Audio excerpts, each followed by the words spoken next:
ওরে বাবা, দেখ গুহা, ওই দেখ কত বড়। ওখানে সমস্ত পশু পাখিগণ আনন্দে নৃত্য করেছিল, জঙ্গল দিয়ে যাচ্ছিল যখন। হ্যাঁ আমরা একটু নাচি তাহলে। চোখে জল তো দেখো, বাঘ সিংহ সব। এত আনন্দে চোখে জল আসে না, আনন্দে কান্নাছে কেঁদে ফেলেছে একেবারে। হ্যালো বন্ধুরা, welcome back to my channel. আজ অনেক দিন পর নিয়ে চলে এসেছি আমাদের আজকে ফুল ব্লগস। আজ আমরা চলছি মায়াপুর, তোমরা দেখে বুঝতেই পারছো।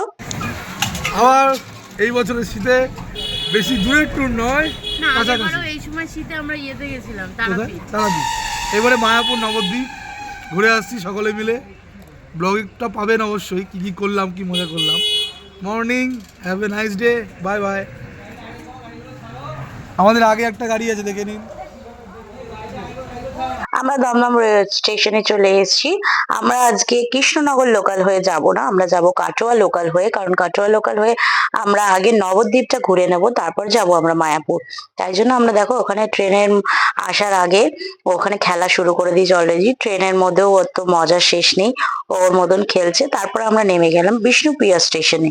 তারপরে ছেলের টয়লেট পেয়ে গেছে, যাই হোক, এটা জোকস অফ পার্ট। তো তারপরে আমরা একটা টোটো বুক করে নিলাম, দিয়ে ওখানে একদম ব্যাগ নিয়েই আমরা আগে ঘোরা শুরু করে দিলাম। নবদ্বীপের এটা বিষ্ণুপ্রিয়া মন্দিরের জন্মস্থান। এরকম একে একে সমস্ত যারা আমাদের বুক করেছিল, মানে টোটোওয়ালাকে বুক করেছিলাম, তারাই আমাদের সব বলে বলে সব জায়গাগুলো ঘুরিয়েছিল।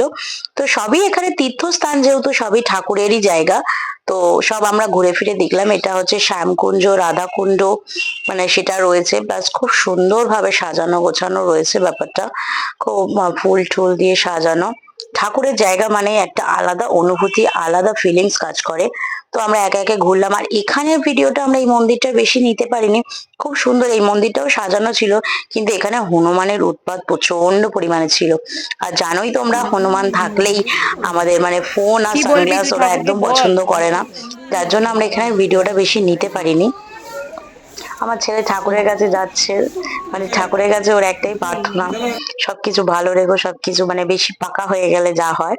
তারপর আমরা মায়াপুর এসেছি, তীর্থস্থানে এসেছি, ওখানে আমরা একটু তিলক পরে নিলাম।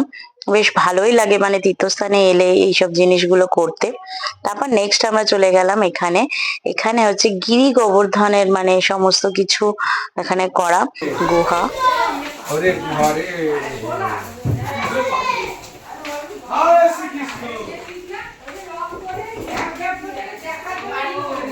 আমরা এখন ঢুকেছি গুহার মধ্যে।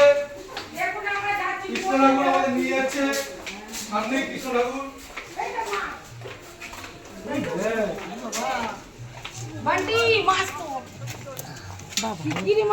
বাবা কত মাছ, কিলবিল কিলবিল।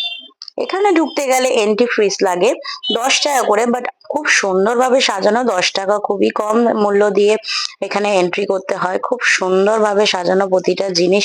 আর এখানে চৈতন্য দেবের লীলা, কৃষ্ণর লীলা, সমস্তটা কিছু এখানে সুন্দরভাবে সাজিয়ে গুছিয়ে তুলে ধরা হয়েছে। দেখে আমার মাসি অলরেডি কেঁদেই ফেলছিল, কারণ সত্যি ঠাকুরের লীলা দেখলে, মন দিয়ে জানলে বা ফিল করলে অটোমেটিক কান্না বেরিয়ে যায়। তো আমরা মজার সালে দেখছিলাম বলে তাই, এই যে সেম সব জায়গায় রাধাকুণ্ড, শ্যামকুণ্ড সবটাই তৈরি করা। তারপরে আমরা চলে গেলাম এই মিউজিয়ামটা। মিউজিয়ামের স্টার্টিং এই ছিল জয় জগন্নাথ দেব। আর এখানে সমস্ত কিছু, এখানেও কথাগুলি, কাহিনীগুলি, মানে যা যা এখানে হয়েছে আগের, সমস্ত কিছু ওপরে লিখে দেওয়া রয়েছে মিউজিয়ামটার ভেতরে। তোমরা পড়ে পড়ে সমস্ত কিছু দেখতেও পাবে, দ্বাপর যুগে বা কলি যুগে কি কি হয়েছিল, কিভাবে কৃষ্ণের জন্ম বা কিভাবে কি, সমস্ত কিছু এই ডিটেলসে এখানে লেখা রয়েছে, তোমরা দেখতে পাবে। এই যে কলিযুগেও আমাদের যে কৃষ্ণের অবতারে কৃষ্ণের কি কি লীলা হয়েছিল, মা যশোদা তাকে কিভাবে শাসন করে বা কিভাবে কি করছিল, লালন পালন, সমস্তটা কিছু এখানে খুব সুন্দরভাবে সাজিয়ে গুছিয়ে দেওয়া রয়েছে। তোমাদের আসলে তোমাদের প্রত্যেকের খুব ভালো লাগবে। আমাদের তো বেশ দুটো দিন খুবই মজার সাথে কেটেছে এবং খুব ভালো লেগেছে, আমরা অনেক কিছু জানতে পারলাম। তারপর আমরা মন্দির থেকে বেরিয়ে গেলাম, এখানে চলে গেলাম আমরা সোনার মন্দিরে, মানে এখানে নাকি সোনার রাধাকৃষ্ণ রয়েছে। ওই যে দেখতে পাচ্ছ ছোট্ট করে ওই যে ছবিটা দেখা যাচ্ছে রাধাকৃষ্ণের, ওটা হচ্ছে রাধাকৃষ্ণটা সোনার। তাই জন্য প্রতিটা জায়গায় কিন্তু যাই হোক 5 টাকা 10 টাকা করে এন্ট্রি ফিস রয়েছে। তো গেলেই তোমরা ওই মন্দিরটা দেখতে পাবে, সমস্ত মন্দিরে ঢুকতে পারবে। আর এটাও একটা ছোট্ট করে নাকি গিরি গোবর্ধন পাহাড় বানানো রয়েছে। তো আমার ছেলে ওখানে গিয়ে নিজেই কৃষ্ণ সেজে গেছিল। তারপরে চলে এলাম আমরা, বলছি না পরপর এই আমাদের টোটো যে বুক করা হয়েছিল উনি আমাদের সমস্ত কিছু পরপর ঘুরিয়ে ঘুরিয়ে দেখিয়েছিল। এটা নাকি পোড়া মাটি তলা, এখানে মানে ঠাকুর রয়েছে। আর এই শিবলিঙ্গটা নাকি একদম ছোট ছোট থেকে মানে ছোট অবস্থা থেকে দিনকে দিন বাড়তেই রয়েছে। একদম নাকি ছোট ছিল, এখন নাকি অনেকটা বড় হয়ে গেছে। তো তারপর যাই হোক আমাদের সাইট সিন ঘোরা হয়ে গেছে, এরপর আমরা মায়াপুরের দিকে রওনা দেবো। তার আগে একটু টিফিনটা সেরে নিলাম। আমার মা বাবা অলরেডি আমাদের জন্য লুচি তরকারি মিষ্টি সমস্ত কিছু নিয়ে এসেছিল। আর নবদ্বীপে এসেছি, দই খাবো না এটা ভালো লাগে না ঠিক। নবদ্বীপের নাকি সেরা মিষ্টি দই ফেমাস খুব, তাই আমরা দইটা খেয়ে মায়াপুরের জন্য রওনা দিলাম। তাই লঞ্চে করে আমরা পার হয়ে যাব, দিলেই আমরা মায়াপুরে পৌঁছে যাব। তো আজকে আমরা মায়াপুরের ব্লগসটা এখানেই শেষ করছি। তো কেমন লাগলো তোমাদের তোমরা কিন্তু অবশ্যই জানাবে। আর নেক্সট ব্লগস খুব তাড়াতাড়ি আসছে। তোমাদের এই মায়াপুর মানে নবদ্বীপের ভিডিওটা কেমন লাগলো তোমরা কিন্তু কেউ জানাতে ভুলো না। তারপরে তো আমি আসছি নেক্সট ভিডিও নিয়ে। বাই বাই বন্ধুরা, গুড নাইট।